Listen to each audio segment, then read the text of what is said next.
All right, first in pod, Danny Parkins, Andrew Fillipponi. You know the drill. Every team, every game, every week. Coming to you, recording after, buddy, 42-10. An ass kicking. Niners over Cowboys. I said last week that I was on 17-0 watch for the Niners. They were only a 3.5-point favorite in this game.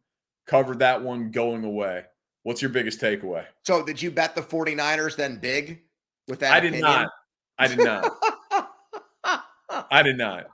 I'm 15-0 on the air, and I'm an idiot for not including this. What made you take Dallas in this game then? I forgot. I don't know. A guy Forgot I know. What? My own thoughts. Forgot my own thoughts. Dude, wait, what is this guy I know? What is this, this guy I know? All right, so like some texts, like, people who are gambling, a guy I know, we text about gambling all the time, and he'd been hot, and I was like, hey, do you have anything on this game? Like, I've got nothing going, want a little bit of action for the nightcap, and he's like, I like Dallas small, and I'm like, all right, so I took Dallas plus 3.5. So this one person's opinion on sports betting is so powerful that it caused you to erase or forget everything that you had said about the two teams, and you lost. I mean, I'm not proud about admitting this on a very popular podcast in which I want people to value my opinion, and I am 15-0. But yeah, I didn't have a feel. I was looking to get in some action. I texted someone, said Dallas, and it backfired. But that's not the point. Let's not lead with a small loss for me on another profitable NFL Sunday for your boy. Look, but the moral of the story here is that we've both been dead wrong about Dallas. You in the more big picture sense that you thought that they were a team that was right up there with the cream of the crop in the NFC. They're clearly not. And I'm wrong in that in the short term, I thought that they were going to play a close game and even win tonight against the 49ers. It really is, I think, a come to Jesus moment for everything that's going on there in Dallas with McCarthy and Dak Prescott. And this idea in Dallas that McCarthy needed to push out Kellen Moore in order to maximize Dak Prescott, that was going to be what untapped them. This was the game that you circled when the schedule came out. Okay, let's see if you're for real or not. You lose by 32.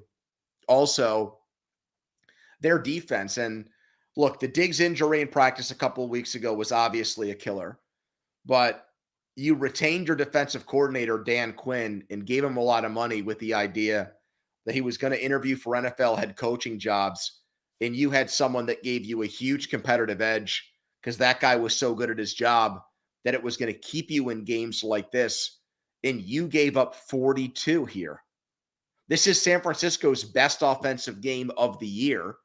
And I think most football experts or most football fans like you and I thought coming into this game that maybe at worst Dallas was a top 5 defense, top 8 defense, to get just blown out like this. So, I mean, they've largely, Danny, since 95, they've largely been frauds and paper champions. And this game was just the latest example of that. It was. On the Niners side, Purdy was incredible. His accuracy was spectacular. Collinsworth couldn't stop gushing about him. 4 touchdown passes, 3 to Kittle. Kittle's first ever 3-touchdown game, which shocked me. Their offensive line kicked the crap out of the Cowboys' defensive line. Looked like it was... Yeah, that's a great point. The Cowboys' offensive line getting manhandled in this game is a really big aspect of the whole thing. Component of this whole game that was supposed to be a real battle between their offensive line and the 49ers front, and it wasn't. It was both sides, though. One-sided. Yeah. Both sides. The Niners offensive line kicked the crap out of the Cowboys defensive line. Micah Parsons was really a non-factor in this game. So was Lawrence. They did nothing. Purdy had all day. Yep. And it was just, they are, it's obviously Shanahan's great. Their line on both sides of the ball is great. Warner is great. Ward, Hufanga in the secondary, great. Kittle, Debo, Ayuk, McCaffrey. They got players everywhere. It's the best roster in the NFL. It speaks to, let's say Brock Purdy is average, just for the sake of the conversation.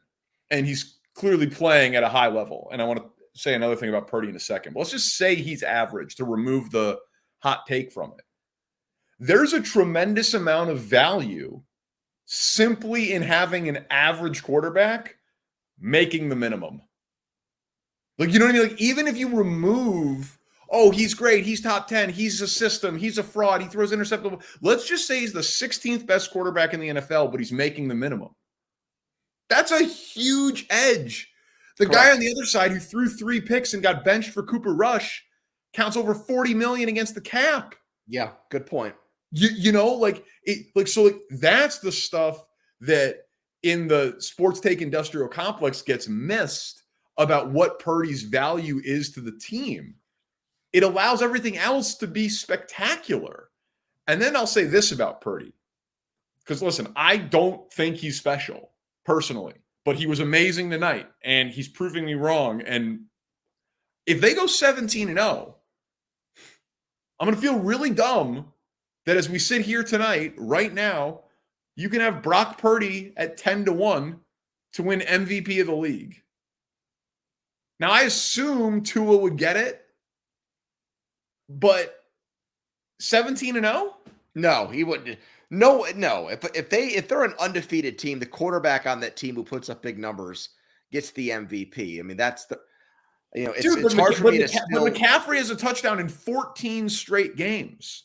Yeah, he'd get the offensive player of the year, I think. I'm just saying, like the credit for San Francisco gets spread around in a way. But like, do you agree that the Niners are clearly the best team in football and it's not close? Right now? Yes. Yeah. After this game? Yes. Yeah. Okay. Then doesn't it feel like value to have their quarterback at 10-1 for MVP? Yeah, I agree. Like, I did not think that they could win a Super Bowl before the season started because of him. I thought that water was going to find its level. I thought that he was going to get a rude awakening and that he was going to wake up and realize he was the last pick in the draft, and that they were going to regret the way that they handled everything they did with Trey Lance, trading him to Dallas and punting on him. Dan Orlovsky said at one point in early September that he thought that Sam Darnold was the best quarterback on that roster, and if he got a chance to play, he'd be better than Purdy. I mean, a lot of smart people have misevaluated this thing. And I think really what it comes back to is this. Like, it's Kyle Shanahan and John Lynch have gotten wrong, like the drafting of players or the acquisition of quarterbacks. When a quarterback is not in-house with them and they have to go by what they see on tape or what they're scouting reports, etc., they don't do well with that. Like, obviously the Trey Lance trade and then getting rid of him is one of the worst moves by an organization of the last decade plus. But what can't be argued is when they have somebody in their system under their watch, they evaluate quarterback play better than anybody. Like, we doubted when they said, no, Brock Purdy's our number one quarterback. He's better than all of our other guys. And we're like, wait, what? It's not even a competition? Well, clearly, when they have somebody, they know. Right? I mean, that's... Oh, dude, he like, Brock Purdy knows the system, is accurate, and he gets the ball out fast. That's valuable. He doesn't take sacks. He's got good pocket awareness. All of it. That's what I'm saying. Like, he knows where the ball is supposed to go. He doesn't take sacks. He hits his receivers in stride. He's not going to throw a 60-yard Hail Mary. He's not going to be the guy that he wouldn't be a top 20 pick to, I need a 20-yard out route to the sideline, to drive it past the charging corner on the ball, catch the ball, tap your toes, get out of bounds to kick a field goal. Like, his arm strength isn't above average, but like accuracy, anticipation, pocket awareness, knowing the system. He's great. He's great. And with that offensive line, that play caller, and those skill position dudes in that running game and their defense, I just think that I think that if they played the Chiefs tomorrow, they'd win by 10. Like I think that they are the best team in football by a comfortable margin. Let's get to the games. We've had football all day today. Started with the back-to-back in London. We had a ton of thoughts on this one last week. Bills, Jaguars. I'll use my one here early. Is the bigger story the Jags win or the Bills loss? I think the bigger story is that the Jaguars won the game, because what it did here was that I don't know if it quite elevated them it did not elevate them to top contender status, but it got them back into, I think, a place where most NFL people look at them as the team to beat in the AFC South. And I think that they looked like in this London sojourn, like the team that won the division last year and then won a playoff game. So, Buffalo, the argument for me picking them is if they win this game, maybe you can make the case that they're the best team overall in the AFC, that they're the team to beat in the conference. But I think Jacksonville needed a win that made people think again that they were the team that the preseason hype or expectations centered around. Like, they needed a game like this. So I would say them, Danny. You? I think it's Buffalo's loss. White getting hurt for the season last week, and then Milano today. So that's best secondary player, best linebacker in back-to-back weeks. Yep. Season enders. I looked at it before we started recording. The Bills are 5-1 to win the AFC, and the Jaguars are 11-1. That doesn't feel right. And I'm not saying that I like the Jaguars. I was not particularly impressed with them. The ball was on the ground way too often. Trevor Lawrence still makes way too many mistakes in the red zone. ETN had a good game. He had a great game. But they did a good job of showing the graphic on like what Trevor Lawrence's completion percentage is when it drops into the red zone versus between the 20s. It was like he completes like 42% of his passes coming into this game once he gets inside the red zone. It's just a weird thing that they haven't figured out yet. And I mean, he's obviously really, really talented, but I just don't trust them to execute at a high level against teams that are playing their A game week in and week out. And Buffalo didn't play its A game today. Josh Allen with some bad underthrows to Diggs. We talked about Jacksonville staying over in London to try to maximize the home field advantage. You talked about the circling of the game and how it was a bigger game for Jacksonville than Buffalo. It just felt to me like Buffalo lost a little bit more than just a game today. I don't think that Jacksonville deserves to have better overall odds than Buffalo, but I don't think Buffalo deserves to have odds this high because those are just two huge players for them to lose if they're expected to slow down high-powered AFC offenses. I just think it was emotional draining what happened against Miami. And I thought we saw some of the things, like if this were the only game for us to go by this year, if this were the first game of the season, I would be saying to you right now, look, this Diggs Allen frustration is still a real thing. He flipped out on the sideline again. What's going on there? Like, even in the best of times, they've won 4 in a row and they've looked outstanding.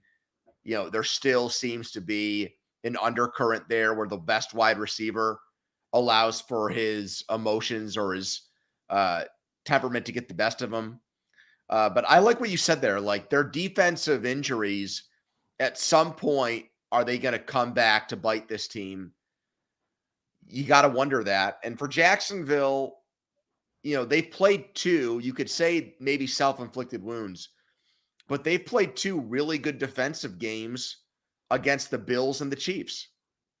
They've played defensively if I would have told you before each game, 20 points against Buffalo and 17 against Kansas City, those are numbers by their defense that should be enough for Trevor Lawrence to win both of those games. Yeah, I agree. I thought Buffalo left points on the field, though. 100% they did. You know what I mean? Yeah. So it's like the old takeaway or giveaway argument. That didn't feel to me like Jacksonville. Well, the one interception by Williams on Diggs was a takeaway. That was an awesome play.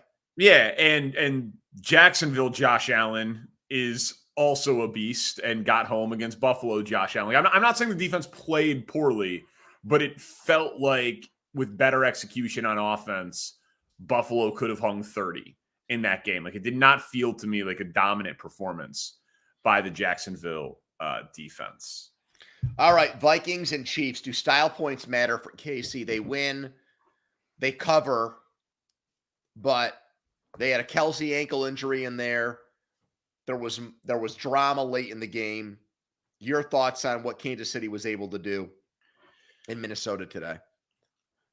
So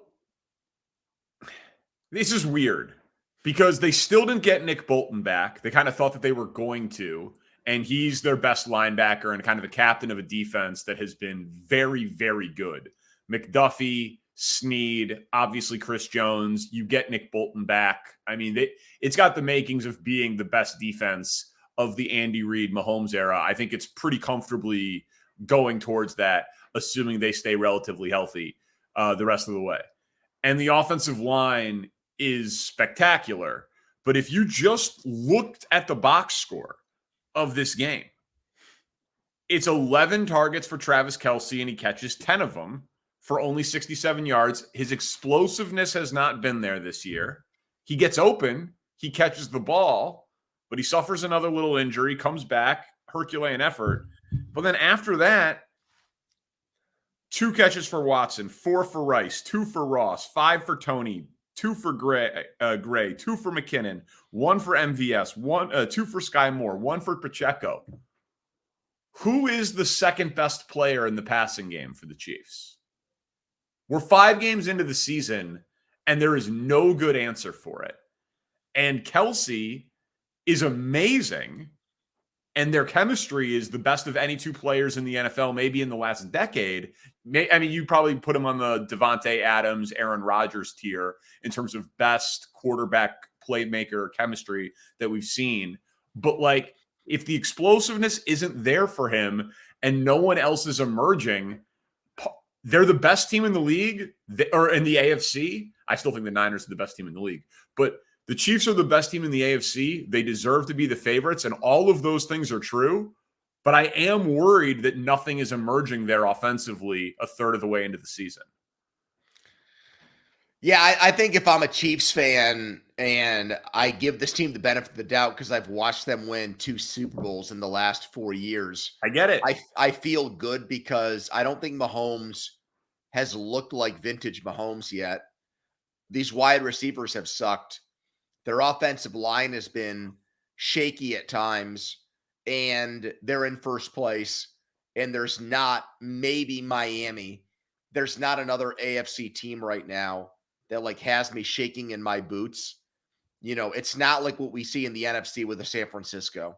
There's not a team that makes me think, oh man, like the way that we've played through the first, quarter of the season is going to come back to bite us. Like, they're winning games. They don't look like the 2022 Chiefs. And I would just think at some point it's going to click and the switch is going to get flipped and they're going to be that team again. That's what if you had to bet on it, yeah, who's going to be the second best playmaker? Or do you think it could be they play 4 playoff games and it's 4 different guys in all 4 games? Or is someone going to emerge? Receivers? Yeah, like in the passing game. No, I don't think they have. I don't think they have a receiver after Kelce. Tony in the preseason looked like he was going to be the guy. He sucks. The Detroit game. MVS is invisible. Watson makes plays downfield, but that's about it.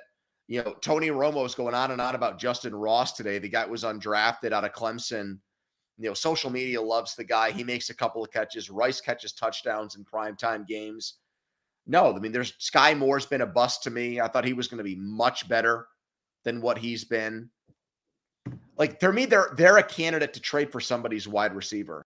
That's kind of where I was going. Like, I don't know. I mean, I maybe it wouldn't happen in division, but like, if Denver wants to really bottom out, Jerry Jeudy, like it feels to me like if it's the best defense and the best offensive line and the last year of Kelsey being great, it feels like next year's second round pick for a good wide receiver on a bad team is a trade worth making if you're Kansas City. So, yeah, I mean, we're 3 games away, 4 games away until the deadline. I'm sure they'll give it another couple of weeks. They don't need to be desperate. Their team's awesome. And like you said, there's no juggernaut in the AFC, but the style points thing would matter a little bit to me in the passing game. I'm just surprised nothing's happened from there. All right, your game, Steelers-Ravens.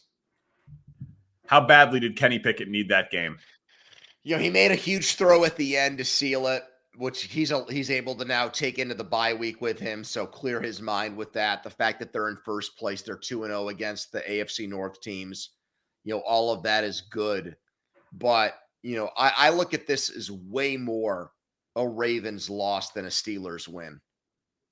This is the type of game where if you're looking back on the Ravens, John Harbaugh, Lamar Jackson, just humongous gaffes from both of those guys in this game. Harbaugh sends the offense out there 4th and short at the end of the first half, has a chance to make it a double-digit lead. Linderbaum snaps the ball because he thinks he's got the Steelers offside. He doesn't. It's an incomplete pass. They don't get points there. I mean, 2-possession game against the Steelers is going to be a win with how anemic their offense is. Fumble on a punt return, short field. You're guaranteed 3 points with Tucker. One of the worst throws of Lamar Jackson's career to Odell Beckham Jr. in the end zone for an interception. It's an easy pitch and catch for Joey Porter Jr. Should have been the game right there. They kick a field goal, the game's over. That's it. They're coming out of here with a win, and they're 3-0 on the road against AFC North teams. So for the Steelers, like they have a pulse. They're tied for first place with the tiebreaker on Baltimore. But I think the much bigger story is that the Ravens really could have come out of this as the clear favorite to win the AFC North. And just like they did against the Colts a couple of weeks ago, they had ample opportunity to put this game away, and they didn't, with drops by wide receivers in self-inflicted wounds. Would it surprise you if I told you that the odds as of this taping for the AFC North has the Ravens still as the clear, far and away odds-on favorite to win the division? No, but the worst thing that happened to them today, and we'll get to them later, is that there was a team in Phoenix today that showed some life with their quarterback and number 1 wide receiver. So if you're telling me that they're still the clear favorite, if Cincinnati's 3rd and not 2nd on that list, then there's where the value is in that division right now. Poni. Okay, so this is going to shock you then. Baltimore is plus 110. Cleveland is plus 270. Pittsburgh is plus 460. Cincy is 5-1. Well, then there's the bet right there. I mean, that's an easy one to me. After this weekend, I mean, how would you, having watched the Steelers through 5 games, they went 8 quarters without an offensive touchdown. That's 2 full games. I don't think it should be Pittsburgh. I agree with you that Baltimore gave the game away, and they were, a few minutes away from having road wins over every team in the division, and it would be a stranglehold. The whole thing would be over. I don't think they're that impressive, but I don't know that I saw enough from Cincinnati today to run to the window to bet on those. This is the difference. See, this is why I'm jaded here, and I answered the Chiefs question the way that I did. The Chiefs have not played great, and they've found a way to win some of these games on the road.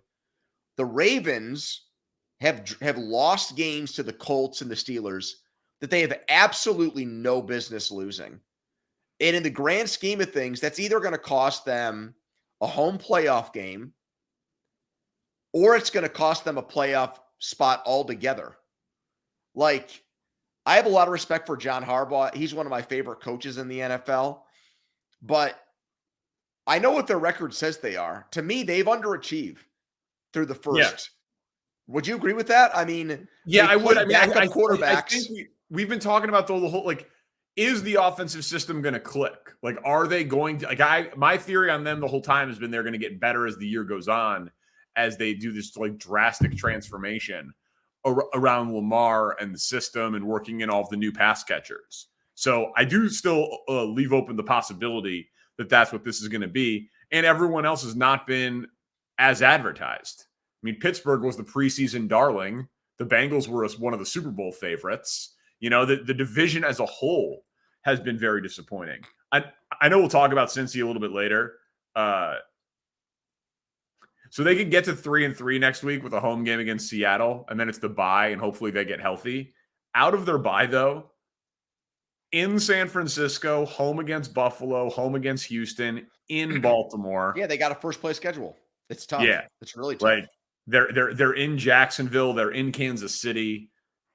Since he's got a very, very, very tough schedule if you want to bet them at 5-1. Go ahead, next game. Yeah, next up we've got Carolina and Detroit, our adopted team, the Lions. Yes, sir. Would you be panicking about the Bryce Young trade if you were a Panthers fan? Yes. And it has very little to do with Bryce Young.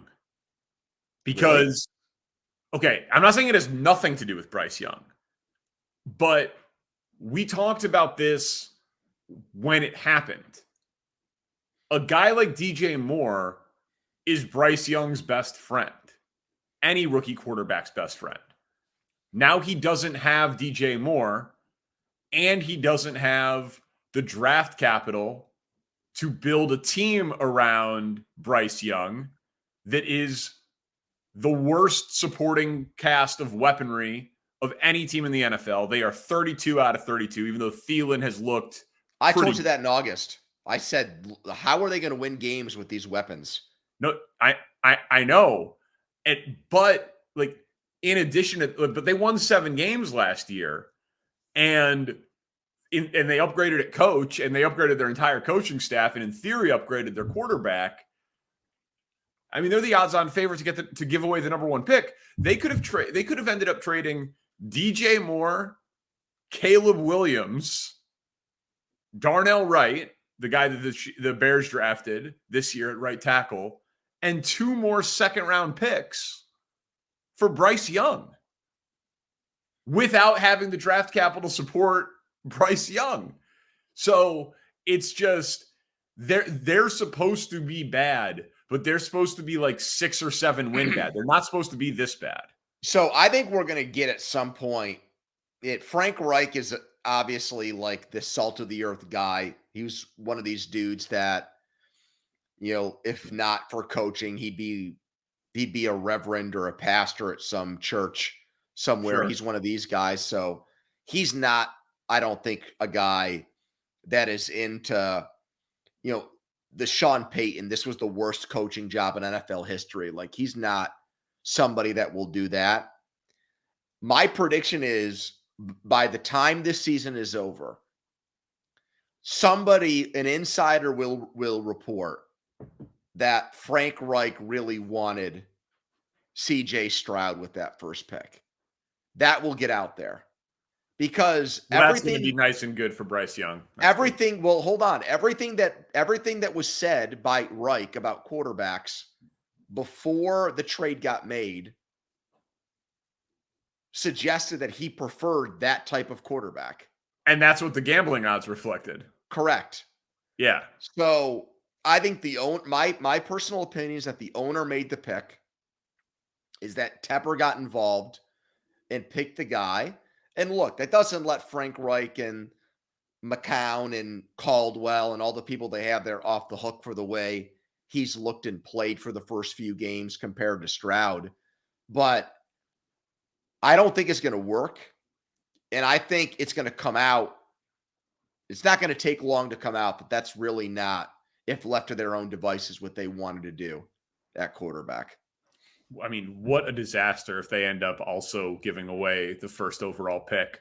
One thing about our Lions, and I'll let you claim our Lions, even though they were my Lions before they were our Lions, but I probably will just point that out a few more times.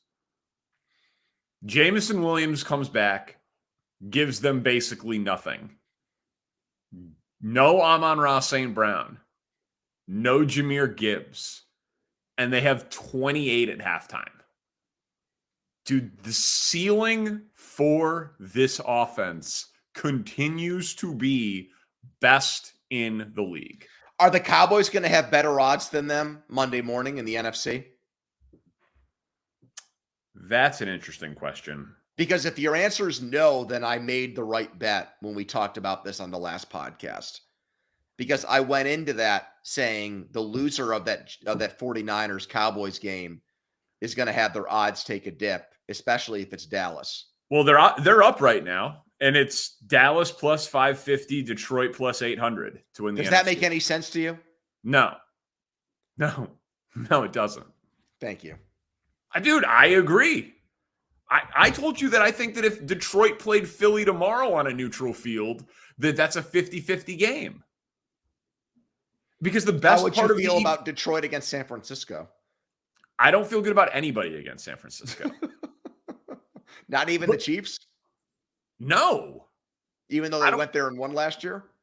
Yeah, I don't feel good about anybody against San Francisco right now. They look incredible. But just one thing, I mean, on the Detroit-Philly thing, like Philly's defensive line against Detroit's offensive line, it's one of the few offensive lines that would measure up pretty damn well against them. That'd be an incredible game. I would love to watch it. I hope we get that in the NFC Championship game or the divisional rounds. It'd be great. What's next? All right, Colts. Oh, no, it's my game. I'm sorry. Okay. So our good friend Nick Wright, shout out to Nick as always, first and pod loyalist. He booked us at plus 450 on the Colts to win the AFC South when he heard our pod last week, and the odds everywhere were like plus 410, plus 420. He thought we were dopes. He gave us extra juice out of charity. How are we feeling about our Colts bet despite the fact that Anthony Richardson got hurt?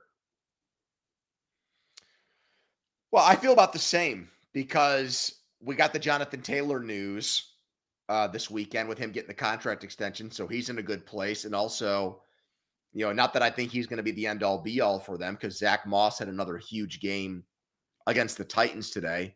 So now they've got like a 1-2 punch at running back. Minshew stepped in and was really good again. I think he was 11-13 against Tennessee. So I still feel like even though the odds don't reflect this, I still think we've got an undervalued team in the Colts in that bet. I just like the way this team plays. I just do. I like Zaire Franklin on defense. He had a monster game today. 7th round pick. What a steal that guy was from our alma mater. Huge fan. They have been, it's so interesting because if they were doing this with Matt Ryan with last year's preseason expectations, people would be much higher on them. But because they're doing it with now a hybrid between a rookie quarterback and a journeyman backup, nobody gives them a shot. But they are just quietly going about their business. They've played one bad game.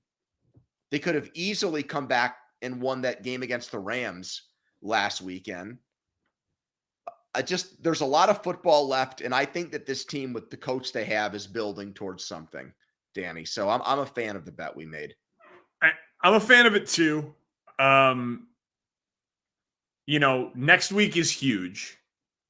I think it's a bonus game for us. They're at Jacksonville. They never win in Jacksonville. The Colts always go there and lose. Well, they already lost to Jacksonville. They already lost. Won. Yeah, they already lost their home game. So like part of the logic that I liked for the bet was that I had Buffalo beating Jacksonville in London and the Colts beating Tennessee this week, and that giving us a little bit of a cushion for the head-to-head next week. So they're going to be a, I don't know, 4.5 to 6 point underdog in Jacksonville by the time that game kicks off, and pull off an upset on the road. We're in an incredible spot. Lose the game, still have a shot at it, because Jacksonville's schedule is considerably more difficult than the Colts. It's one of the easiest ones on paper. Richardson has now left 3 games with injury. That doesn't bode terribly well. Obviously, none of them have been that serious. This one's seeming like it's the most serious. But I think Gardner Minshew is a top 25 quarterback. And I think the formula that they were going to use last year with Ryan is working this year. The offensive line is way better. Yes, it is. Than it was last year. Yeah, I don't know what happened to the offensive line last year. That was weird. It didn't make any sense. Broncos and Jets, the Nathaniel Hackett Bowl. How embarrassed would you be if you were Sean Payton? I pride myself on not feeling a tremendous amount of shame. I embarrass myself often. And I don't really... Sean Payton doesn't strike me as the type of person who is too humble, too prone to shame and embarrassment. But this is pretty embarrassing, man. Like, you talk that shit about Nathaniel Hackett. The Jets name him their 4th honorary captain for the week and give him the game ball in the locker room after the game in your house when he hangs 31 on you after what you said. I mean, that ain't great. That's not a good look. And I bet the Jets on the money line in this spot because I saw what happened when the Bears played the Chiefs one week and the Broncos the next. Looked terrible against the Chiefs and looked like world beaters against the Broncos. Lost the game, but moved the ball at will. The Jets looked pretty damn competitive against the Chiefs. And then after some stumbles early, settled in and put 31 on the board against Denver. Like, Denver is bottom 5 in the NFL, and he just got embarrassed at home against the guy who he said was the worst coach, did the worst coaching job he'd ever seen. It's pretty bad. Yeah, and Zach Wilson had a brain fart at the end of the first half where they didn't get points there, where the clock ran out on them. I mean, the Jets were actually right for the taking today. Denver, this is another game they could have easily won. They didn't. This whole idea that Sean Payton was gonna rejuvenate Russell Wilson, it ain't happening. That fumble at the end of the game that ended in a Breece Hall fumble return for a touchdown. You could see at the end Payton like trying to talk to Wilson, like giving him the business. Wilson wanted no part of it. It's honestly, it feels like it's going to end up being a legacy staining tenure for both guys in Denver. Like, Russell Wilson right now, gun to your head, is he a Hall of Fame quarterback? No. Would you have said that before the Denver stint? Of course not. I would have said he is. Right. I mean, he also said, dude, he was talking about how he wanted to play into his 40s. I know. So we thought he had 10 more years or 9 more years, not that he'd be like necessarily high level for the whole thing, but like he said he loved the game. He was going to play for another decade. And so you assume that for the majority of that, he was going to be good. And yeah, it's embarrassing. The league has turned on him. Players turned on him publicly last year. Did you see Sauce Gardner tweeted Jets country, let's ride? That's amazing. After they won. I mean, both of those guys, the Broncos are seriously, when you think about it, in the last 20 years in the AFC, there's the Patriots, and then the next rung down is like the Steelers, Ravens, and Broncos. And they have a long tradition of winning there going back to the 80s where they are consistently. Did you not mention the Chiefs? And Chiefs. Well, yeah, you're right. Chiefs obviously would be the next rung down. That was a bad oversight on my part. All right, I just wanted to be sure you were talking about the same AFC. For fixing that. But like, The Broncos have been one of the best organizations in football for like the last 30 or 40 years. It's a great football town. What has happened to them since they won Super Bowl 50? It's year after year. It's not even mediocrity. Like, they suck every season, and they've tried all kinds of different quarterbacks, and this isn't going to work. And yeah, like they are, in my opinion, I think they are in one of the worst situations of any team in football right now. I mean, but if they get the number one pick, they're not going to get the number one pick. Why? They're not going to be worse than Carolina. I mean, they have one win, and their defense is historically bad, and Russell Wilson is a train wreck. Right. They're not going to get the number one pick, though. They're not. I don't see them being worse than Carolina. All right. I mean, well, I can't really refute you just saying they're not going to get the number one pick. I mean, do you think Carolina's better than them? In what ways? Defensively, they're better. The NFC, I don't know. Like, dude, it's football. I thought that the Texans were for sure going to get the number one pick last year. And then they beat the Colts in week 18. And they converted on 4th and 1,000,000. And you know what I mean? Like, they're in the team photo of teams that could get the number one pick. I was going to wait to say this, but I guess I'll just say it now. I don't think Caleb Williams is the best quarterback in college football. I'll just go on record as saying that if that Arizona game got played at a time where people were awake on Saturday, there'd be all kinds of takes about how lousy Caleb Williams looked for about 45 minutes of that game. They've got every advantage with the play caller he has, the weapons around him, the offensive line, etc. I don't know how reasonable people could watch through the first 6 games of the season, Drake May and Caleb Williams play, and come away with the conclusion right now that Williams is the better quarterback. I don't. Drake May looks incredible. I just don't. I don't know how you could watch both guys right now and the players around both and think that Williams is better than him. Drake May, like, I haven't watched a ton of either, to be totally candid, but I have watched like the highlights and like the Twitter videos of like, here's every throw that Drake May had, and here's every, you know what I mean? Like, just like the out of context highlights. Drake May, he looks like my boy Herbert. Yes. That's who he looks like. Right. That's who he looks like. And they'll say, well, Williams looks like Mahomes. I'm not so sure about that. Oh, I mean, listen, Caleb Williams has some pretty incredible throws, man. Like, the thing that with Caleb Williams seems to me to be is that, like, is he better at the off-schedule stuff than the on-schedule stuff? Like, his off-schedule throwing is, I mean, it's some of the best I've ever seen in college. It's pretty remarkable. But is he going to stand there in the pocket and pick you apart? I don't know. But, I mean, Todd McShay said that Caleb Williams will be a Hall of Famer. That was his evaluation. So he will be in Canton. Like, oh, okay. Well, that's pretty good. All right. It was my game. I'm sorry. Giants Dolphins. Dolphins posted the most yards of any team in the history of the NFL through 5 games. Are we watching a historic all-time great offense? Yes. Yeah, because it's a combination of the play caller, and they have the most speed by far of any team in the league. And they have someone that knows how to untap that speed.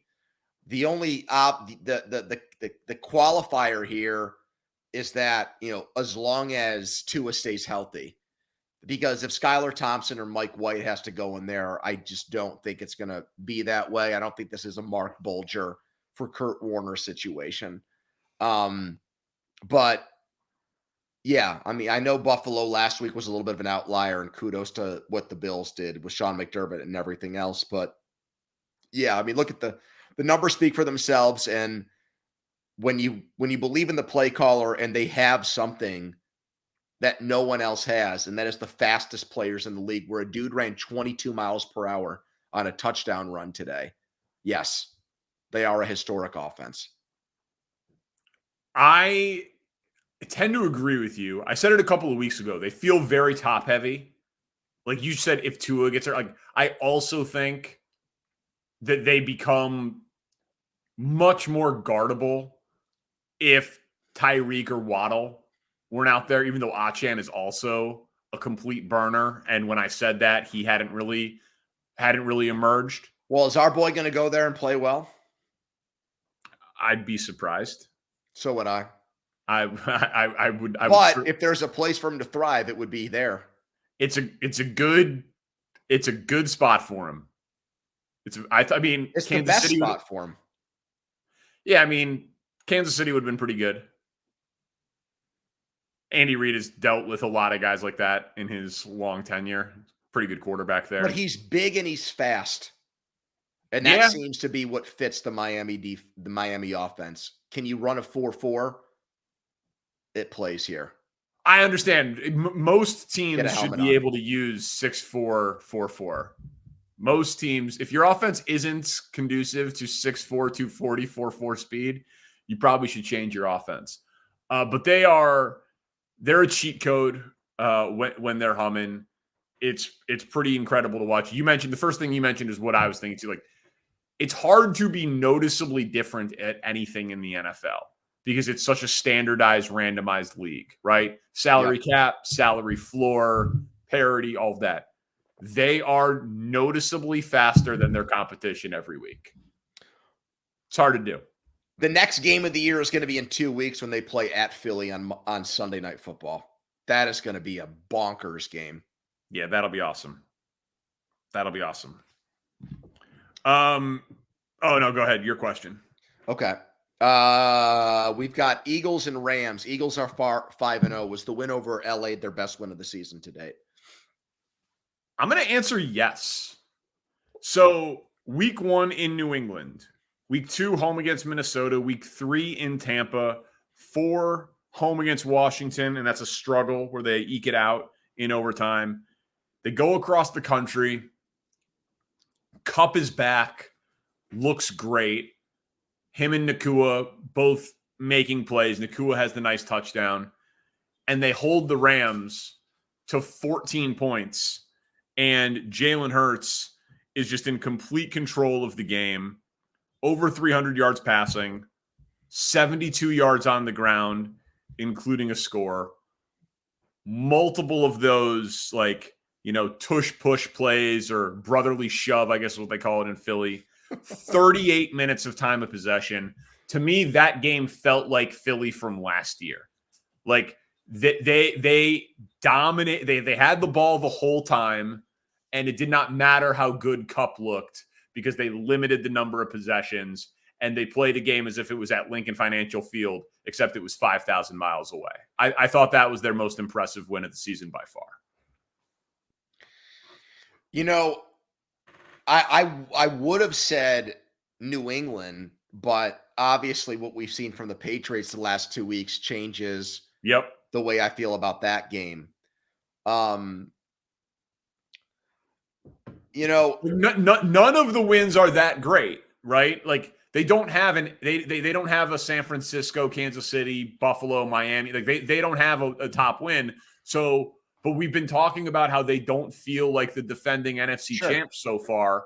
This game felt to me like if they needed to score 35, they would have. Like, you know what I mean? It felt like they were able, whatever they wanted or needed to do in this game, they were able to do.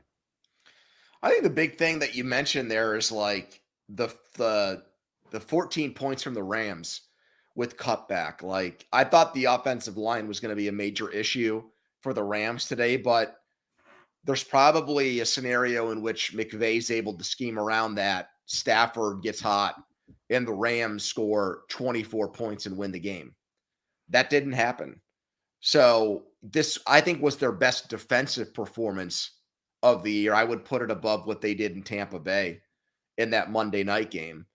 It just feels right now like the NFC, with my adopted Lions, like we've got 3 teams. It's a 3-team conference. Lions, 49ers, and Eagles. And 2 of those teams are going to play in the divisional round, and 1 is going to get a bye to the conference championship game. And there's really nobody else in that bunch. I mean, New Orleans maybe could play a great defensive game. Maybe Seattle could have a game where they want a track meet. I don't even really want to say anything complimentary about Dallas right now, but those are like the dark horse teams. Yeah, when do Philadelphia and San Francisco play in the regular season, Danny? When is that game? It's not for a while. Is that late? That's late in the year? Yeah, December 3rd, week 13. Yeah. Philly has Philly's schedule is fun, man. So Philly, now it gets real. Next week against the Jets on the road. Then they get the Dolphins at home, the Sunday night game, as you mentioned. Then in Washington, then home. Listen to this stretch. Home against Dallas week 9, bye week 10, in Kansas City week 11, home against Buffalo week 12, home against San Francisco week 13, in Dallas week 14. Like that is a great stretch. I mean, that's 5 straight games: Dallas, KC, Buffalo, San Fran, Dallas, with a bye in between. That's pretty epic.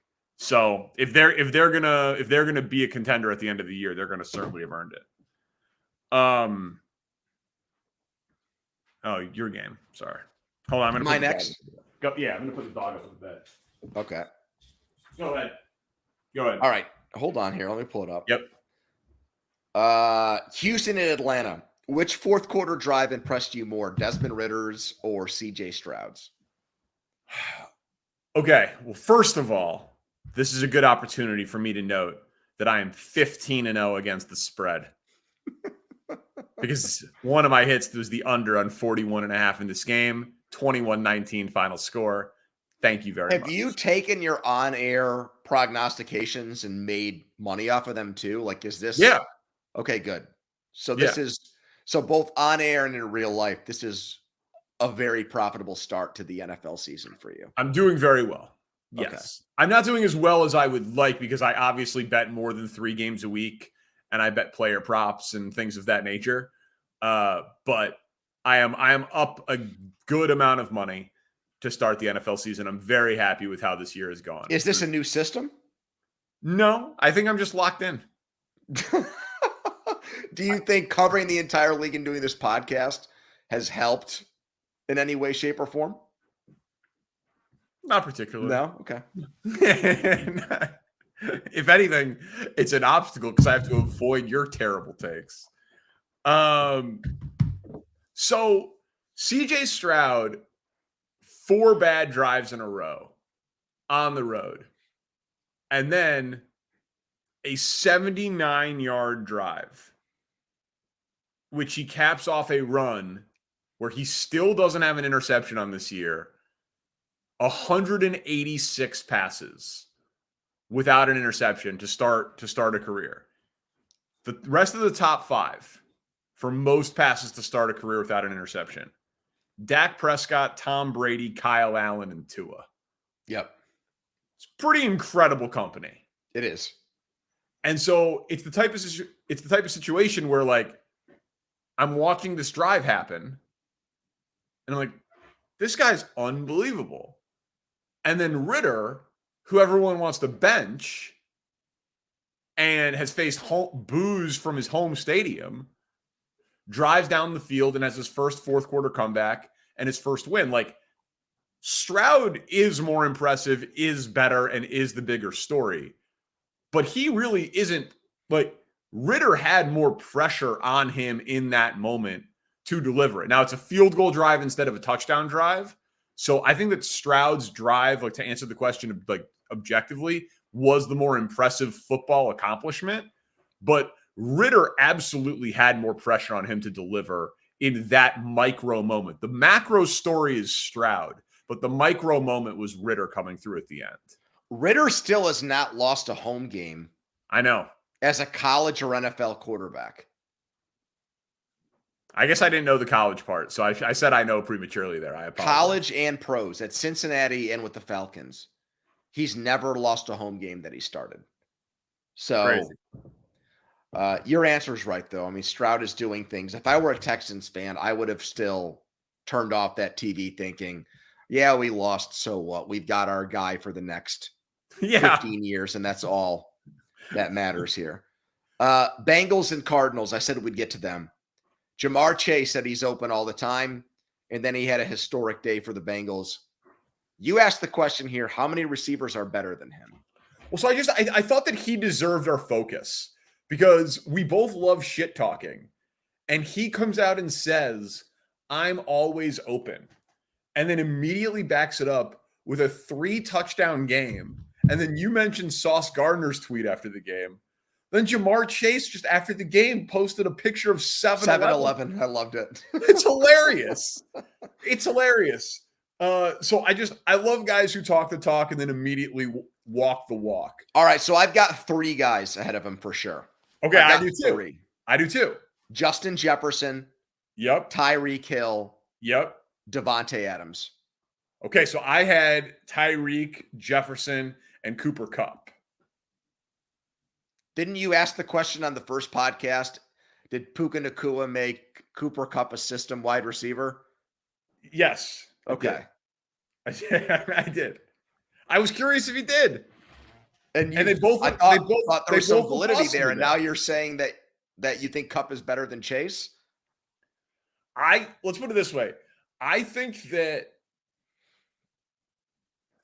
Cooper Kupp is a quarterback's best friend. You know, like you snap the ball, you can throw it to him. He's open immediately. He's not as dangerous as Tyreek Hill. He's not as dangerous as some of those guys, but that guy just is a cheat code to have out there. And he was first team All-Pro the same year that Devontae Adams was. So I don't think it's ridiculous to have him in that tier of player. So, because I mean, Adams would be the next guy for me too. So I think that the lowest you could have Jamar Chase is 5, and the highest you could have him is 3. I think every NFL GM would take Jamar Chase over Cooper Kupp. Everyone. Except maybe Les Snead in LA. I think the other 31 would not really give it a second thought. Do you think that Cooper Kupp, when healthy, goes through stretches of games with only a couple of catches like Jamar Chase does? No, he doesn't. I agree with you on that. But there were stretches where Wes Welker was a more productive wide receiver than Calvin Johnson. Would anybody have thought that he was better than Calvin Johnson? Of course not. You know what I mean? I agree with that. Do you think that he's Wes Welker, though? Kupp? Yeah. I'm not just saying that because they're both white. I can promise you that. I know that's. I understand. I mean, listen, I get it. They're the white, shifty slot receiver, but Cooper Kupp, man, what was that season? He won the Triple Crown 2 years ago. He had the most receiving yards, touchdowns, and catches in the season. Yeah, it was 16 touchdowns, 145 catches, 1,947 yards. Yeah, it was one of the best regular seasons by a wide receiver ever. Yeah, no doubt. He played 9 games last year. Yeah, so I think he's right there. But I mean, Chase is awesome. And you know what's fun? Just another Chase thought. Do you think both teams, the Lions and the Bengals, obviously the Bengals are thrilled. Do you think if the Lions could do it again, would they rather have Jamar Chase or Penei Sewell? Or I guess it was the Bengals who had the choice. It was the Bengals that had the choice. Right. The Bengals had the choice, and they're obviously thrilled. And then the Lions are happy with their guy because their line's one of the best in football. But if it was that's just like a classic debate. I know that we've been in a lot here in Chicago of do you want to support your quarterback with the elite tackle or the elite wide receiver? I think it's pretty clearly the elite wide receiver. Yeah, agreed. Okay. Last one. New England and New Orleans. The Patriots have scored 55 points over 5 games. They've suffered 2 of the worst losses under Bill Belichick in the last 2 weeks. And now you think that they're in play for the number 1 pick from the sounds of things. Okay, so I asked the question, are they live for Caleb? Because is it possible that Bill thinks he's seen it? He saw Mahomes win an MVP in year 2. He saw Herbert go 31 touchdowns and 10 interceptions as a rookie.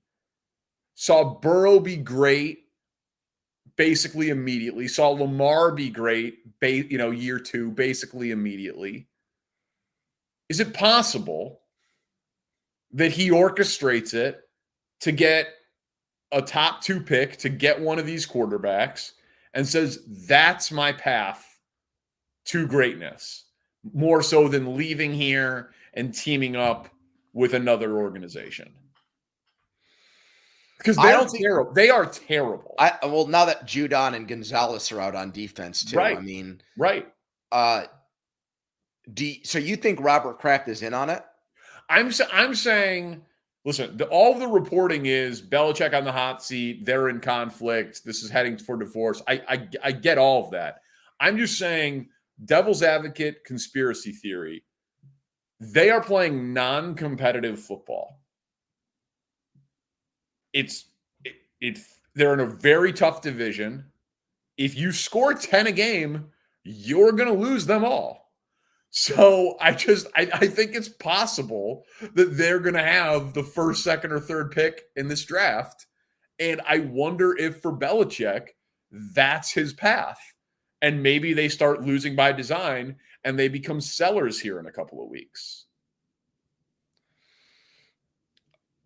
I don't think he's going to get the opportunity to mold that quarterback there.